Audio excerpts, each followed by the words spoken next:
আসসালামু আলাইকুম প্রিয় দর্শক, অন্য মঞ্চের আলাপচারিতায় আপনাদের সকলকে আমন্ত্রণ জানাচ্ছি। গতকাল ভারতীয় সেনার মিলিটারি ইন্টেলিজেন্স বিভাগের মেজর জেনারেল কুন্দন কুমার সিং এর নেতৃত্বে 4 জনের একটি সেনা প্রতিনিধি দল বাংলাদেশ সফরে আসছেন, এই খবর দিয়েছিলাম। এই খবরের সত্যতা নিয়ে কিছু দর্শক প্রশ্ন তুলেছেন। আমার সংবাদ সূত্রের বিশ্বস্ততা নিয়েও বলেছেন 2-4 জন। এখনকার এই প্রতিবেদনে আমি এই বিষয়টি নিয়ে চর্চা করব। তবে সেই চর্চার আগে একটা কথা বলে রাখি যে 2-1 জন দর্শক বলেছেন আমি বলেছিলাম 14 থেকে 16 অক্টোবর এই 3 দিন বাংলাদেশ সফরে আসছেন ভারতীয় যে মিলিটারি ইন্টেলিজেন্সের 4 কর্তা। তো 2-1 জন বলেছেন ঠিক আছে, 14 তারিখ তো কাল, তো দেখা যাবে কাল তারা আসেন কিনা।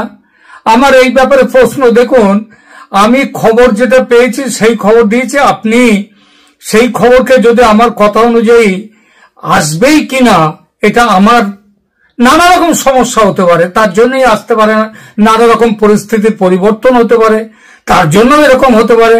কিন্তু আমার খবর যে সত্যি এবং সেটা কত বড় সত্যি সেটা আমি বলবো।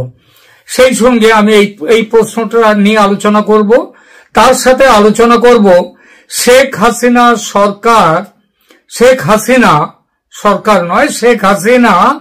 10 দিনের আন্তর্জাতিক সফরে যাচ্ছেন বলে একটা খবর খুব চাউর হয়েছে। এই সফরে সত্যিই তিনি যাচ্ছেন কিনা, গেলে কবে যাচ্ছেন, কোথায় যাচ্ছেন, কেন যাচ্ছেন, এই বিষয়টা নিয়ে সব শেষে 2-4 কথা বলবো। প্রথমে ভারতীয় সেনাকর্তাদের বাংলাদেশ সফরের বিষয়টি নিয়ে বলি। যারা আমার সংবাদ সূত্র নিয়ে সন্দিহান, তাদের সন্দেহ নিরসনের জন্য একটি অত্যন্ত নির্ভরযোগ্য সূত্রের বয়ানে খবরটি দেব এখন। নর্থ ইস্ট নিউজের খবরে যাদের বিশ্বাস হচ্ছিল না, তারা নিশ্চয়ই এবারের এই খবরে বিশ্বাস করবেন, কারণ এই খবরটা হচ্ছে সেই news straight from horse's mouth বলে একটা কথা আছে না, ইংরেজিতে প্রবাদ, যার বাংলা মানে হলো ঘোড়ার মুখ থেকে খবর নিয়ে আসা, যার অর্থ গুজব বা পরচর্চার মাধ্যমে নয়, বরং একটি নির্ভরযোগ্য এবং কর্তৃত্বপূর্ণ উৎস থেকে আসে যে খবর। এর অর্থ হলো তথ্যটি সরাসরি এবং নিশ্চিতভাবে সত্য, কারণ এটি সেই ব্যক্তি বা সংস্থা দ্বারা করা হয়েছে যার বিষয়টি সম্পর্কে ব্যক্তিগত সরাসরি জ্ঞান রয়েছে। তো এইবার সেই জায়গায় আসবো। ভারতীয় মিলিটারি ইন্টেলিজেন্স বিভাগের 4 কর্তার এই সফরের খবর দেখুন বাংলাদেশ সেনার তাদেরই ওয়েবসাইটে। এই খবরটা দেখুন, আমি একেবারে ঘোড়ার মুখের খবর, এবার সেই খবরটা আপনাদেরকে জানাবো। একদম উপরে শিরোনামে লেখা আছে www.bdmilitary.com, অর্থাৎ www.bangladeshmilitary, এই তাদেরই ওয়েবসাইট থেকে। কি হেডিং আছে খবরে দেখে নিন আপনার পর্দায়, বাংলাদেশ মিলিটারি ফোর্সেস, এবং তার নিচে লেখা রয়েছে, তার নিচে হেডলাইনটা হচ্ছে Indian army intelligence visit to Dhaka raises concerns and স্ট্রেন্ড bilateral ties. মানে ইন্ডিয়ান আর্মি ইন্টেলিজেন্সের ঢাকা ভিজিট, সেটা বাংলাদেশে, সেটা কনসার্ন, লোকের খুব সন্দেহের চোখে দেখছেন, এবং বর্তমান পরিস্থিতিতে এই যে দ্বিপাক্ষিক সম্পর্ক যেখানে অত্যন্ত অবনত হয়েছে, সেই পরিস্থিতিতে এই সম্পর্ক কিভাবে সেখানকার বাংলাদেশ আর্মির সেই ভিজিট তাদেরকে, এবং বাংলাদেশে কিভাবে সন্দেহের চোখে দেখা হচ্ছে সেই বিষয়ে খবরটা। তাহলে খবর যে মিথ্যে নয় সেটা দেখলেন, খবর যে মিথ্যে নয় সেটা দেখলেন।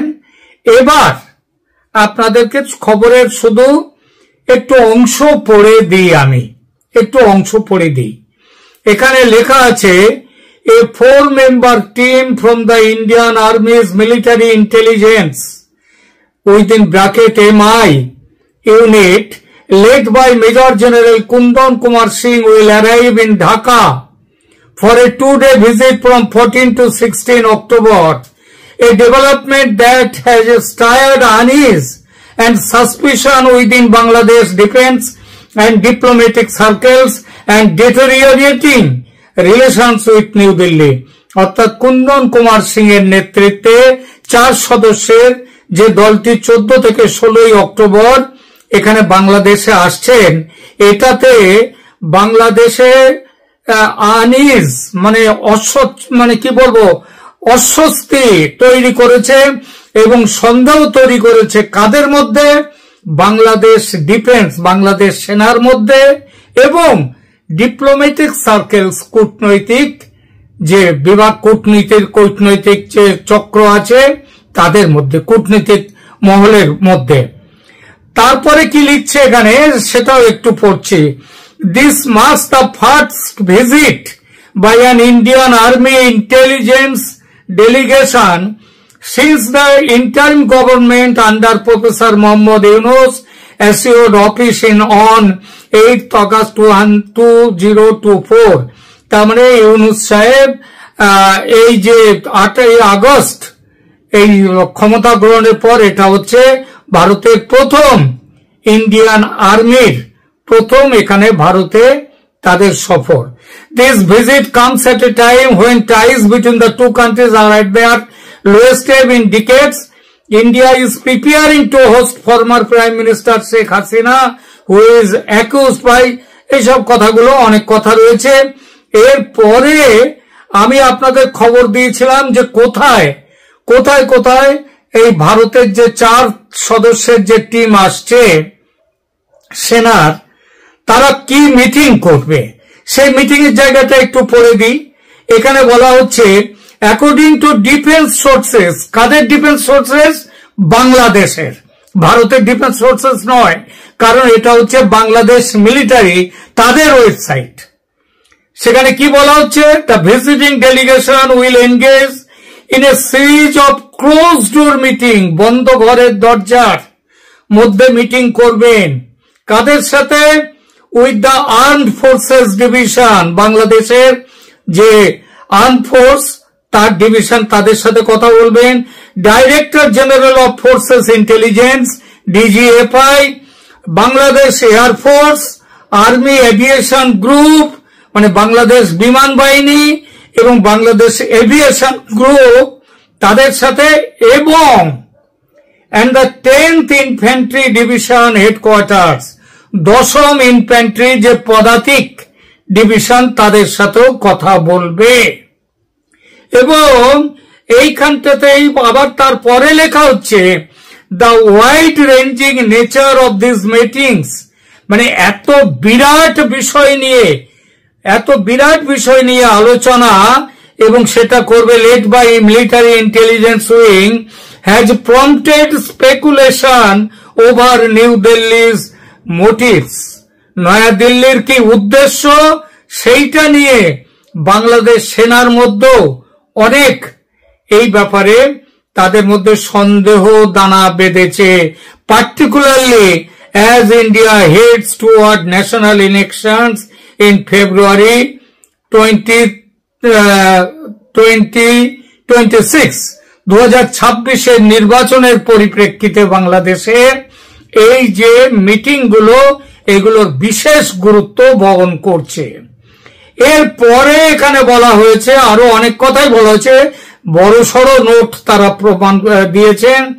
তো সেখানটায় বলা হয়েছে যে the Directorate of Military Intelligence serves as the intelligence arm of the Indian Army. Its primary mission is to provide timely, relevant, accurate and synchronized intelligence report to the Army's tactical, operational and strategic needs. অর্থাৎ বলা হচ্ছে যে এই যে army intelligence টিমটা আসছে, এই military intelligence যে ইউনিট, এদের কাজটা কি? এদের কাজ হচ্ছে অপারেশন মানে রেলিভেন্ট, টাইমলি, সময় মতো, যথোচিত, সঠিক, অ্যাকুরেট এবং সিনক্রোনাইজ ইন্টেলিজেন্স রিপোর্ট, সমস্ত বিষয় মিলিয়ে একসাথে করে সবার সাথে একটা সিনক্রোনাইজড রিপোর্ট আর্মিকে দেয়া। এইবার আর্মিকে দিলে আর্মি কি করে সেই রিপোর্টটা নিয়ে, সেটাও এখানে বলা হয়েছে। কোথায় বলা হয়েছে? বাংলাদেশের ডিফেন্স ওয়েবসাইটে। সেখানে বলা হচ্ছে যে টু দ্য আর্মিস ট্যাকটিক্যাল অপারেশনের জন্য এবং স্ট্র্যাটেজিক নিড, অর্থাৎ আর্মি কিভাবে এগোবে, কি করবে, স্ট্র্যাটেজি কি হবে, এই সব ব্যাপারে যাতে আর্মি একটা নিতে পারে, একটা স্ট্র্যাটেজি নিতে পারে, তার জন্যই এই রিপোর্টটা দেওয়া হয়। এরপরে আরো অনেক কথা বলা হয়েছে। এর মধ্যে যে কথাটা আমি কাল বলেছিলাম, এটা কোনো মিলিটারি টু মিলিটারি, এটা রুটিন এনগেজমেন্ট নয়। অর্থাৎ হাসিনার আমলে হতো এই রকম যাওয়া আসা, মিটিং ইত্যাদি, সেটাই এবার হচ্ছে, এমন কোনো ব্যাপার নয়। এখানে বলা হয়েছে, দেখুন, this is not a routine military two military engagement when a military intelligence delegation seeks access to multiple operational and intelligence units. It inevitably raises questions about intent. A senior Bangladeshi defense official told bdmilitary.com on condition of anonymity. মানে বাংলাদেশ সেনাবাহিনীর একজন senior কর্মকর্তা তিনি বলেছেন যে এই যে ভারতের সেনাবাহিনী সেখানে আসছে, মিটিং করছে, এটা কখনোই কোনো রুটিন কোনো সফর নয়। এবং এটা তিনি আরো বলছেন, এটা আমাদের অর্থাৎ বাংলাদেশের সেনাবাহিনীর তাদের মনে প্রশ্ন তুলছে ভারতের কি মনোভাব, সেই মনোভাবটা কেন আসছে। এইটা আমি কি এর বাইরে কিছু বলেছিলাম গতকাল? বরং আমি অনেক কম কথাই বলেছিলাম গতকাল। আরো দেখুন, আরো আছে এখানে বলছে, diplomatic analysts suggest that India's renewed outreach reflects unease over Bangladesh's increasingly independent foreign and defense policy. মানে ভারতের থেকে সরে গিয়ে নিজেদের মতো করে যে এখন পররাষ্ট্র নীতি তৈরি করছে বাংলাদেশ, এটা হচ্ছে সেই বাংলাদেশের সেই চেষ্টা, এটা একটা ব্যাঘাত ঘটাবে। আরো বলছে শেষ দিকে যে echoing the sentiment foreign advisor Tawhid Hossain stated earlier this week that Bangladesh elections are not India's business. Bangladesh তৌহিদ হোসেন বলেছিলেন বাংলাদেশ ইলেকশন ইন্ডিয়ার বিজনেস নয়, ইন্ডিয়ার দেখার কথা নয়। বাংলাদেশ ইলেকশন আমেরিকার দেখার কথা, বাংলাদেশ ইলেকশন অন্য দেশের ইউরোপের দেশগুলোর দেখার কথা। এমনকি আমাদের এশিয়ার মধ্যে জাপান ইত্যাদি, এরা বলছে বাংলাদেশ ইলেকশন, সবাই মাথা ঘামাবে। অস্ট্রেলিয়া বলছে বাংলাদেশে ইনক্লুসিভ ইলেকশন চাই আওয়ামী লীগকে নিয়ে, জাপান বলছে ইনক্লুসিভ ইলেকশন চাই আওয়ামী লীগকে নিয়ে। আজকাল যুক্ত জাতিসংঘ বলছে এক্সক্লুসিভ ইলেকশন চাই আওয়ামী লীগকে নিয়ে। কিন্তু ভারত বললে অসুবিধে, সবাই বলতে পারবে, ভারত বললে অসুবিধে। কে বলেছেন এটা? তৌহিদ হোসেন, পররাষ্ট্র উপদেষ্টা। এইবার দেখুন শেষ দিকে বড় বড় বলেছি আমি, অনেকটাই বড়, তা আমি শেষের কথাগুলো কিছু পড়ছি। Neither the Armed Forces Division nor the Indian High Commission in Dhaka has issued any official statement regarding the visit. অর্থাৎ বলছে যে বাংলাদেশের যে আর্ম ডিভিশন এবং ভারতীয় হাই কমিশন ঢাকার, তারা এই ব্যাপারে কোনো অফিসিয়াল স্টেটমেন্ট তারা এখনো জারি করেনি এই ভিজিট নিয়ে, regarding this visit. However, security officials confirmed that engagements will be limited to professional exchange. অর্থাৎ মেনে নিলেন যে এই মিটিং হবে, প্রফেশনাল এক্সচেঞ্জ হবে। তো এক্সচেঞ্জ করার জন্য তো তারা আসছে। For now, the visit by Major General Singh's military intelligence team is being viewed with suspicion as an attempt by New Delhi to regain lost strategic footing at a time when Bangladesh is asserting its sovereignty more clearly than even before. মানে বাংলাদেশ যখন তাদের সার্বভৌমত্ব আরো গভীরভাবে আরো বড়ভাবে প্রকাশ করার চেষ্টা করছে, যদিও সেই চেষ্টাটা কি পাকিস্তানের পকেটে ঢুকে যাওয়া, আমেরিকার পকেটে ঢুকে যাওয়া, হিউম্যান করিডোর আমেরিকাকে দিয়ে দেয়া, চট্টগ্রাম বন্দর আমেরিকার হাতে তুলে দেয়া এবং সেন্ট মার্টিনস আইল্যান্ড দেয়া, এবং আপনারা জানেন যে ট্রেসি অ্যান্ড জ্যাকবসন তিনি হোয়াটসঅ্যাপ গ্রুপ তৈরি করে বাংলাদেশের উপদেষ্টারা কে কোন কাজ করবে সেই নির্দেশ দিচ্ছেন। তো এটা হচ্ছে তাদের সার্বভৌমত্ব, তাদের ভাষায়। এখানে এই কথাগুলো কে বলছে? বাংলাদেশ ডিফেন্স, যে বাংলাদেশ ডিফেন্সের মিলিটারি ফোর্সেস, তাদের যে ওয়েবসাইট। এই হচ্ছে গল্পটা। তাহলে কি এবার বোঝাতে পারলাম যে কালকে আমি কোনো মিথ্যে কথা, গুজব বা জল্পনা এগুলো দিইনি? এগুলোকে বোঝাতে পারলাম? যদি পেরে থাকি তাহলে এইবার বলবেন, এইবার মেনে নেবেন যে ক্যালকাটা ডায়ালগস কোনোদিন গুজব দেয় না। ক্যালকাটা ডায়ালগস হয়, অনেকেই লিখেছেন, আপনি তো এতদিন ধরে বলছেন কোনোটাই মেলে না। কার কথা মিলেছে বলুন আপনারা, কার কথা মিলেছে? কোন সংবাদ মাধ্যম, সব সংবাদ মাধ্যম তারা খবর দেয়, তারা দেশ চালায় না। দেশ যারা চালান তাদের নিজস্ব রাস্তায় তারা যান। এইবার এই প্রসঙ্গটা তাহলে এখানে ইতি টানছি নাকি? আর কি কেউ বলবেন যে ক্যালকাটা ডায়ালগস এর মনোজ দাস তিনি গুজব চালু করেন, গুজব জারি করেন, তিনি এটা বলবেন কেউ? এইবার আসি শেখ হাসিনার 10 দিনের সফর নিয়ে। দেখুন, শেখ হাসিনার 10 দিনের সফর এই মুহূর্তে এর কোনো জায়গা থেকে, যেমন কি নির্ভরযোগ্য সূত্র থেকে এর কোন রকম খবর কিন্তু নেই।